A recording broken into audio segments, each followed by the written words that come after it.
Assalamualaikum warahmatullahi wabarakatuh. Selamat pagi Mitra Seburada 89,4 FM Pangkal Perjuangan Karawang. Tadi saya sempat baca itu teh. Selamat pagi juga anak-anak yang ibu sayangi. Apa kabar pada pagi hari ini? Meskipun tadi pagi sempat hujan, tetapi sekarang cuaca mulai cerah ya. Semoga semuanya dalam keadaan sehat dan bahagia. Untuk yang kurang sehat, semoga cepat sehat lagi ya. Jangan lupa juga untuk bahagia. Karena dengan adanya perasaan bahagia, imun tubuh kita akan meningkat. Pagi ini kita bertemu suara dalam program PJJ dari Radio Daerah 89,4 FM Pangkal Perjuangan Karawang. Semoga apa yang akan Ibu sampaikan pada pagi ini bisa kalian simak dengan baik dan bisa kalian mengerti. Karena sebenarnya yang akan Ibu sampaikan tidak lepas dari kejadian yang kita alami sehari-hari. Hari ini Ibu akan menyampaikan materi tentang bioteknologi. Tujuan yang ingin dicapai setelah kalian menyimak paparan dari Ibu. Yang pertama, kalian harus bisa menjelaskan prinsip dasar bioteknologi. Yang kedua, menjelaskan perbedaan bioteknologi konvensional dengan bioteknologi modern. Yang ketiga, menjelaskan penerapan bioteknologi dalam mendukung kelangsungan hidup manusia. Yang keempat, membuat salah satu produk bioteknologi konvensional yang ada di lingkungan sekitar kita. Kalian sudah siap untuk menyimak? Jangan lupa siapkan buku dan pulpen untuk mencatat hal-hal penting yang akan Ibu sampaikan. Anak-anak dan mitra Seburada 89,4 FM Pangkal Perjuangan Karawang, coba kalian bayangkan siang-siang panas terik, keringetan, rasanya haus banget. Terus jadi pengen minum yang dingin-dingin deh. Kalau nggak es kelapa, minum es campur kayaknya enak banget. Apalagi kalau es campurnya memakai nata de coco. Duh, jadi ngiler begini ya. By the way, tahukah kalian kalau nata de coco itu merupakan hasil bioteknologi dari mikroorganisme yaitu bakteri? Kok ngeri ya, ada bakteri di makanan kita. Gak cuma nata de coco loh guys, ada juga tempe, kecap, tanaman hidroponik, bayi tabung, atau obat-obatan yang juga merupakan hasil bioteknologi. Jangan panik dulu ya. Kamu tahu nggak apa itu bioteknologi? Kalau dari kalimatnya keren ya, bioteknologi. Bioteknologi adalah cabang ilmu yang mempelajari pemanfaatan makhluk hidup untuk menghasilkan barang dan jasa. Makhluk hidup yang dipakai dalam bioteknologi tersebut disebut sebagai agen bioteknologi. Agen di sini nggak kayak FBI atau CIA ya, yang tidak seperti di film-film action seperti itu, tetapi berupa mikroorganisme yang udah baik banget mau membantu bioteknologi. Bioteknologi ini dimulai sejak tahun 1857 setelah Louis Pasteur menemukan hasil fermentasi yang dilakukan oleh mikroorganisme. Pada tahun 1920, fermentasi melibatkan mikroorganisme mulai digunakan untuk membuat larutan kimia yang kompleks, seperti pada pembuatan alkohol. Mikroorganisme adalah makhluk hidup yang berukuran sangat kecil dan harus menggunakan mikroskop untuk melihatnya. Jadi kita tidak bisa melihat mikroorganisme yang ada di dalam nata de coco dengan mata secara langsung ya, harus menggunakan alat bantu. Mikroorganisme yang dalam bioteknologi bisa dalam keadaan utuh atau hanya sebagian. Maksudnya gimana ya? Maksudnya, kalau dalam keadaan utuh, artinya mikroorganisme langsung dipakai secara utuh untuk menghasilkan produk atau jasa bioteknologi. Misalnya, kalau mau bikin nata de coco, maka kita bisa langsung menggunakan bakteri Acetobacter psilynum. Contoh lainnya, kacang kedelai yang langsung ditambahkan jamur Rhizopus oryzae untuk membuat tempe. Terus yang disebut agen bioteknologi sebagian itu yang kayak gimana? Kalau itu, makhluk hidup yang digunakan adalah sebagian dari makhluk hidup itu. Misalnya, hanya diambil enzim atau DNA-nya saja. Oh iya, meskipun nata de coco menggunakan mikroorganisme bakteri dalam pembuatannya, jangan takut ini bakal merusak kesehatanmu ya. Karena penggunaan agen bioteknologi ini sudah diuji dan diolah sedemikian rupa sehingga aman untuk kesehatan. Nata de coco merupakan salah satu produk pangan hasil bioteknologi karena proses pembuatannya melibatkan mikroorganisme. Selain nata de coco, apa saja makanan sehari-hari yang merupakan produk dari bioteknologi? Apakah produk dari bioteknologi hanya berupa makanan saja? Untuk mengetahui jawabannya, ayo kalian simak apa yang akan Ibu sampaikan berikut ini. Sudah siap? Berdasarkan dua jenis agen bioteknologi digolongkan menjadi dua, yaitu bioteknologi konvensional atau tradisional dan bioteknologi modern. Apa saja sih ciri-cirinya? Kalian mau tahu? Mau tahu? Atau mau tahu banget? Kita bahas satu persatu ya. Bioteknologi konvensional adalah bioteknologi yang menggunakan mikroorganisme sebagai alat untuk menghasilkan produk dan jasa. Misalnya, jamur dan bakteri menghasilkan enzim tertentu untuk metabolisme tubuh sehingga diperoleh produk yang diinginkan. Contoh yang pertama, Ibu berikan contoh tape atau peyem. Kalian tahu kan tape, peyem? Ya. Tape ada yang terbuat dari singkong, ada juga yang terbuat dari beras. Tape dibuat dengan memanfaatkan mikroorganisme pada ragi. Mikroorganisme tersebut mengubah zat organik menjadi zat organik lain. Singkong difermentasi menjadi tape dengan menggunakan Saccharomyces cerevisiae. Mikroorganisme pada ragi tape ada 3 jenis, yaitu Aspergillus sp, Saccharomyces cerevisiae, dan Acetobacter aceti. Mikroorganisme pada tape bekerja secara sinergis. Artinya, mikroorganisme bekerja saling bergantian untuk mengubah bahan baku dari singkong atau beras ketan menjadi tape. Ketika pembuatan tape, terjadi fermentasi amilum menjadi glukosa yang dibantu Aspergillus sp. Untuk mengubah glukosa menjadi alkohol, dibantu Saccharomyces cerevisiae. Untuk mengubah alkohol menjadi asam cuka, dikendalikan oleh Acetobacter aceti. Mekanisme kerja ini disebut sinergisme glukosa menjadi alkohol. Proses perubahan ini terjadi karena adanya kerja enzim-enzim pada sel ragi yang dihasilkan oleh mikroorganisme. Fermentasi tape memanfaatkan respirasi anaerob atau pernapasan tanpa oksigen pada mikroorganisme.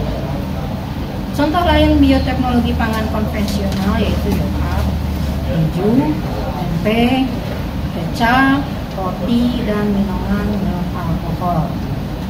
Ternyata hasil-hasil bioteknologi ini sudah sangat kita kenal ya, ada dalam kehidupan kita sehari-hari. Ibu akan jelaskan satu persatu ya hasil-hasil bioteknologi ini. Yang pertama yogurt, tahu kan yang asam-asam segar itu ya. Yogurt adalah hasil fermentasi susu menggunakan bakteri Streptococcus thermophilus atau Lactobacillus bulgaricus yang dapat mengubah laktosa pada susu menjadi asam laktat. Pecahnya protein pada susu menyebabkan susu menjadi kental dan berasa. Proses penguraian ini disebut fermentasi asam laktat dan hasil akhirnya menjadi yogurt. Yang selanjutnya adalah keju. Keju biasanya kita tambahkan pada roti, ya, pada pisang keju. Ya. Nah, keju ini adalah bahan makanan yang dihasilkan dengan memisahkan zat-zat padat pada susu melalui proses pengentalan atau koagulasi. Dilakukan dengan bantuan bakteri Lactobacillus bulgaricus dan Streptococcus thermophilus yang dapat menghasilkan enzim renin, sehingga protein pada susu akan menggumpal dan membagi susu menjadi cair dan padatan atau dadih.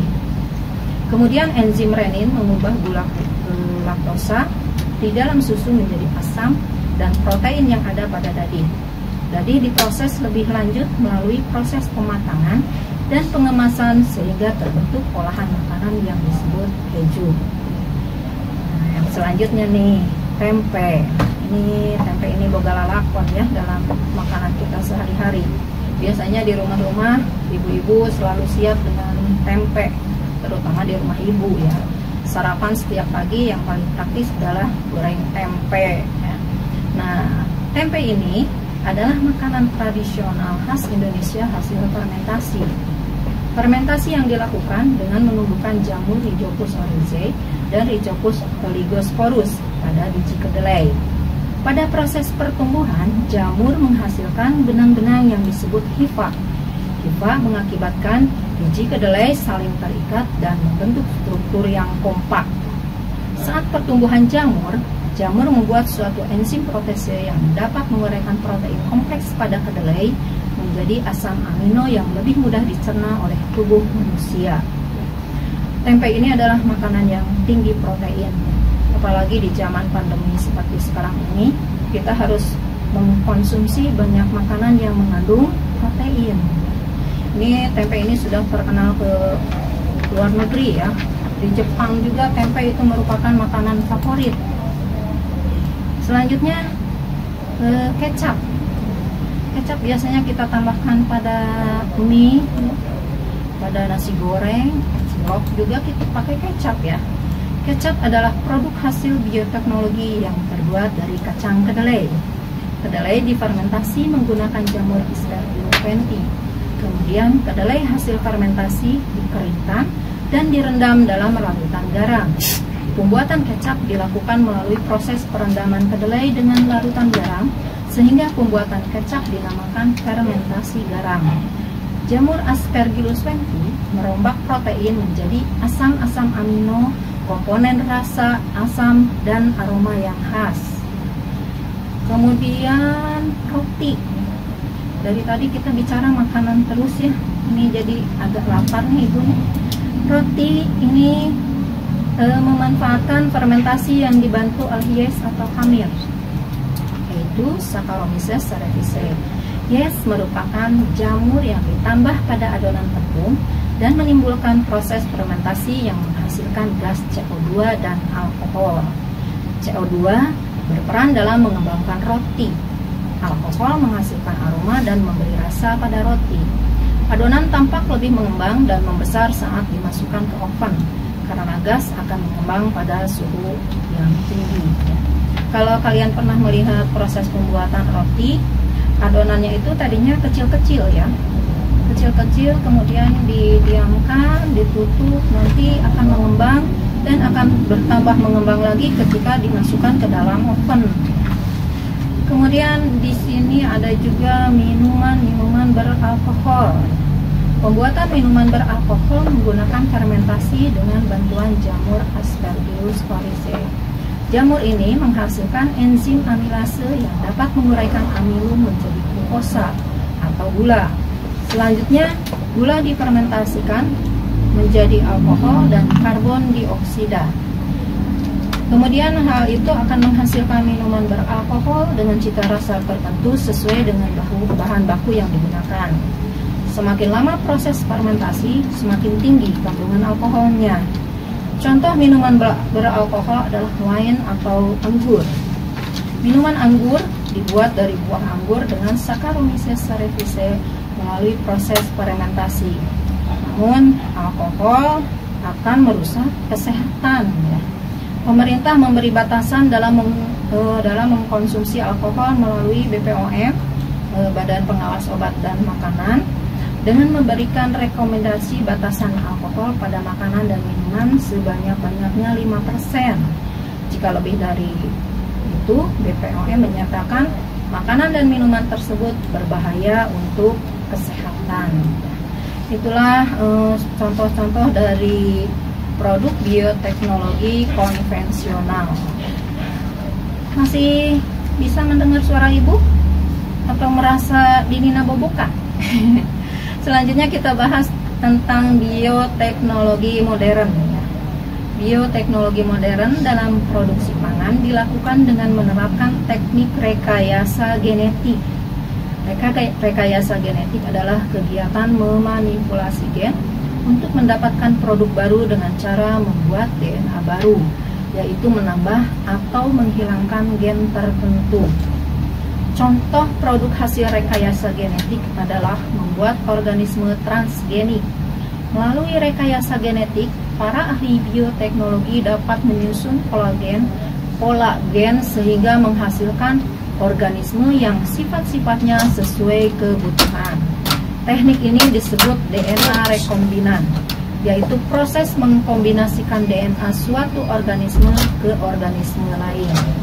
Pengaturan pola genetik ini melibatkan penggunaan gen organisme lain yang disisipkan ke pita DNA organisme tertentu. Organisme yang menggunakan bagian gen organisme lain di dalam tubuhnya disebut organisme transgenik.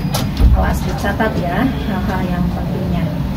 Tumbuhan, hewan, dan bakteri transgenik tidak hanya digunakan untuk keperluan penelitian, namun juga untuk memenuhi kebutuhan di bidang medis dan pertanian. Tanaman transgenik adalah tanaman yang mengalami perubahan susunan materi genetik. Tanaman transgenik merupakan alternatif agar tanaman tahan hama, sehingga hasil panen akan melimpah. Tanaman dapat direkayasa agar mampu membunuh hama yang menyerang tumbuhan. Pada tahun 2003, sekitar 67,7 hektar yang ditanami oleh 7 juta petani di 18 negara mulai menanam jenis tanaman transgenik, yaitu kacang kedelai dan tanaman kapuk yang memiliki ketahanan herbisida dan insektisida. Teknik rekayasa genetika ini dilakukan melalui 4 tahapan, yaitu yang pertama, menyiapkan fragmen DNA yang disisipkan pada DNA tanaman tertentu. Yang kedua, menyiapkan vektor atau perantara menggunakan plasmid atau virus. Yang ketiga, potongan DNA yang akan disisipkan atau digabung, rekombinasi dengan vektor DNA rekombinan disisipkan pada sel-sel tanaman. Tanaman akan tumbuh menjadi tanaman dengan sifat baru sesuai dengan DNA yang disisipkan. Melalui transgenik juga dikembangkan kacang tanah dan kacang kedelai tanpa menimbulkan alergi bagi yang mengkonsumsi. Hasil produksi tanaman transgenik yang lolos uji lapangan dapat dipasarkan secara bebas. Tanaman transgenik lainnya adalah kentang manis tahan virus, beras mengandung zat besi dan vitamin A tinggi yang disebut dengan golden rice. Peneliti melakukan modifikasi genetik untuk memproduksi dan mengakumulasikan provitamin A atau beta-karoten. Provitamin A diubah menjadi vitamin A. Ketika sebuah tanaman terluka, suatu kumpulan sel yang disebut kalus tumbuh lebih cepat pada tempat yang terluka. Kalus memiliki kemampuan berdiferensiasi menjadi batang, tunas, akar, dan keseluruhan organ tanaman bunga. Potensi alami untuk melakukan program ulang membuat kalus dapat dikembangkan melalui rekayasa genetik.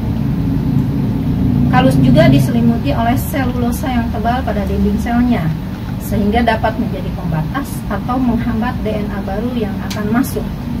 Dinding selnya dapat diuraikan dengan bantuan enzim selulase, sehingga dihasilkan satu sel tanpa dinding yang disebut protoplas.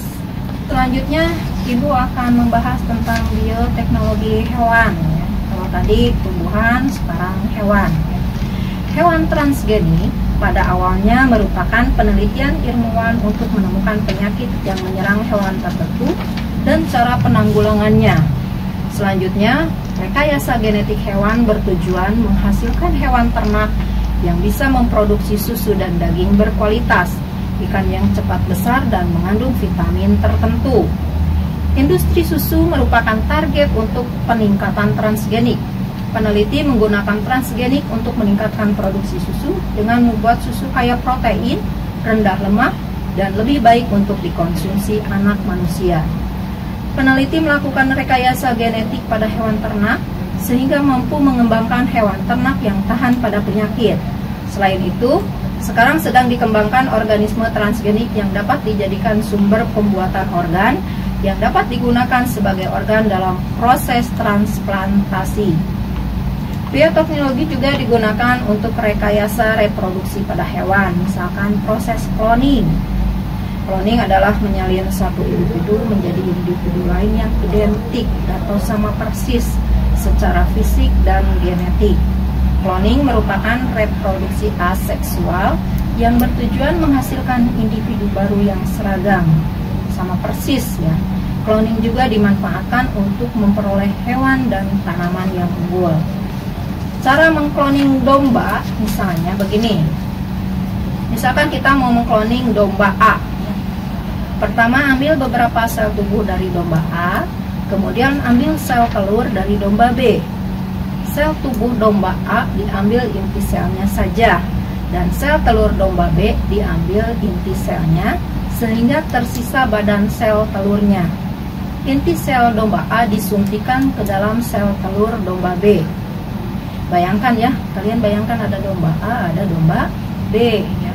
Selanjutnya sel tersebut akan berkembang menjadi embrio dan diimplantasikan atau ditanam di rahim domba lain, yaitu domba C. Setelahnya akan lahir domba yang mirip dan identik dengan domba A. Domba yang lahir memiliki sifat yang identik dengan domba pendonor inti sel. Pada ilustrasi ini, domba A adalah pendonor inti selnya. Setiap produk transgenik yang beredar di pasaran diberi label khusus yang menandakan bahan pangan transgenik. Produk transgenik juga banyak digunakan dalam bidang medis, contohnya pembuatan hormon insulin melalui bakteri.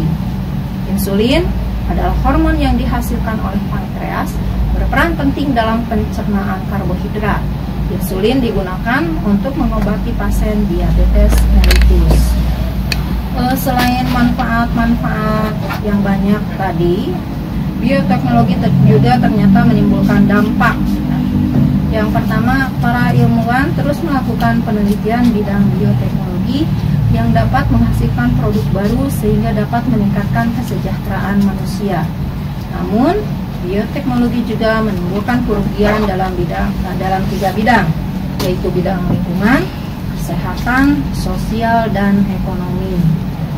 Di bidang lingkungan, tanaman atau hewan transgenik memiliki susunan gen yang telah dimodifikasi, yaitu penambahan atau pengurangan gen organisme tersebut.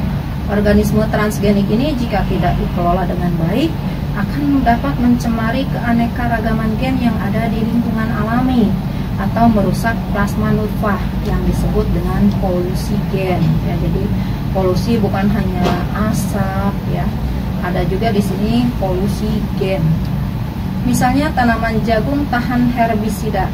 Ketika ditanam di lahan yang alami, maka serbuk sari dapat membawa gen jagung transgenik dan menyerbuki jagung alami.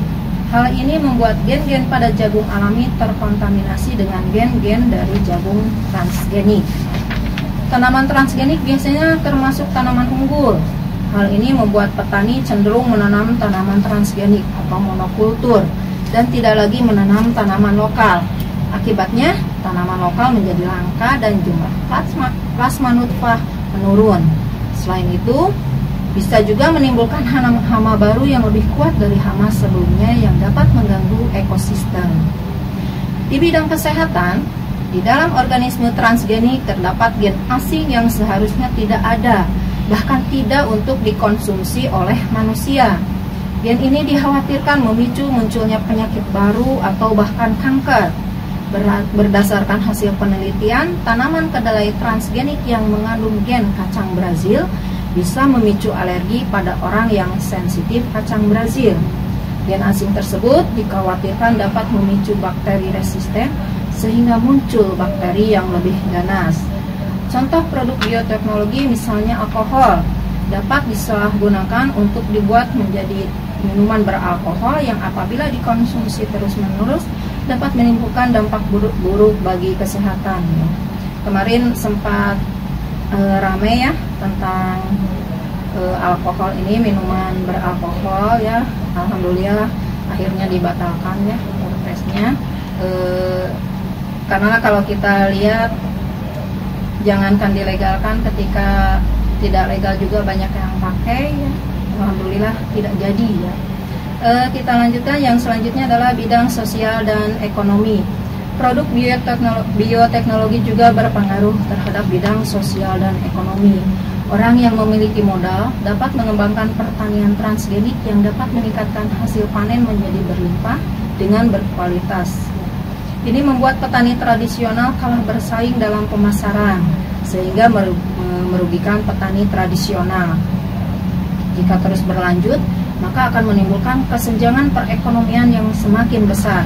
Begitu pula negara maju yang telah mengembangkan organisme transgenik yang memasarkan produknya di perdagangan internasional, membuat produk negara berkembang akan kalah, sehingga penghasilan negara pun berkurang. Hal ini membuat negara berkembang menjadi bergantung pada produk negara maju, tidak mandiri ya, selalu bergantung kepada negara lain yang lebih maju. Itu yang Ibu sampaikan pada hari ini tentang bioteknologi konvensional dan modern ya.